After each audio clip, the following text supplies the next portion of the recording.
என் அன்பு உள்ளவங்களுக்கு வணக்கம். இன்னைக்கு பன்னீர் கிரேவி வைக்கலான்னு இருக்கிறேங்க. அதுக்கு என்ன பொருள் தேவையானது பார்த்துக்கலாங்களா? நான் பன்னீர் கிரேவி ஏற்கனவே ஒரு போட்டிருக்கிறேங்க. அது ஒரு மாதிரி பண்ணியிருக்கேன். இந்த மாதிரி செஞ்சு பாருங்கள், செம்ம டேஸ்ட்டாக இருக்கும்.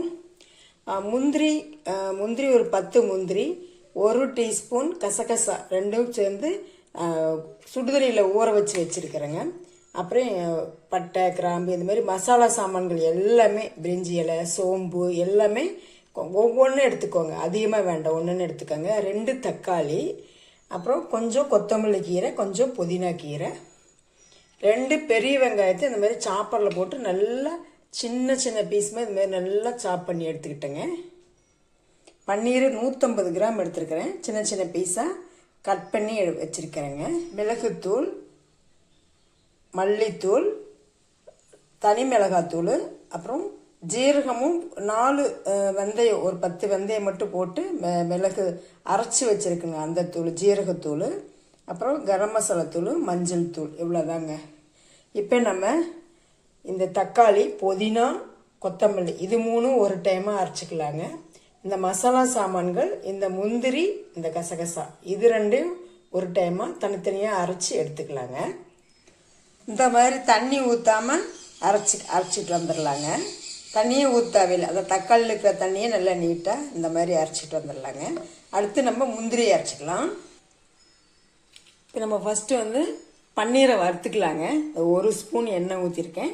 எண்ணெய் காயறதுக்கு முன்னாடியே கொஞ்சம் மஞ்சள் தூள், தனி மிளகாத்தூள் போட்டுக்கலாங்க. ஏன்னா எண்ணெய் காஞ்சி போட்டோம்னா நல்லா கருகி போயிடும். அதுக்காக தான் காயக்கு முன்னாடியே போட்டுக்கலாம். போட்டு நம்ம பன்னீரை போட்டுக்கலாங்க. கொஞ்சம் வறுத்து எடுத்துக்கலாம் பன்னீர். ஒரு 2-3 நிமிஷம், ஒரு 3 நிமிஷம் மட்டும் வறுத்தா போதுங்க. இந்த எண்ணெயிலேயே அப்படியே ஃப்ரை பண்ணிடலாம். இப்போ நல்லா வறுபட்டுச்சுங்க, போதும். 3 நிமிஷத்துக்கு மேலே வேண்டாங்க. இதை நம்ம ஒரு தட்டில் எடுத்துக்கலாங்க. பாருங்கள், நல்லா சாஃப்டாகிடுச்சு. இந்த பன்னீரை மட்டும் தனியாக எடுத்துக்கலாம். இப்போ இதே எண்ணெயிலேயே கொஞ்சமாக கடுகு போட்டுக்கலாங்க. இப்போ கடுகு பொரிஞ்சிருச்சுங்க. நம்ம துருவி வச்சுருந்தோம் இல்லைங்களா, அந்த தேங்காய் இந்த வெங்காயத்தை போட்டுக்கலாம். இது நல்லா வெந்துடுச்சுங்க, வெங்காயம் நல்லா வெந்துடுச்சு. இது கூடவே கொஞ்சம் இஞ்சி பூண்டு தட்டி வச்சுருக்குங்க, அதை போட்டுக்கலாம். இப்போ அரைச்சி வச்சுருக்கோம் இல்லைங்களா, தக்காளி, கொத்தமல்லி, புதினா, அதை ஊற்றிக்கலாங்க.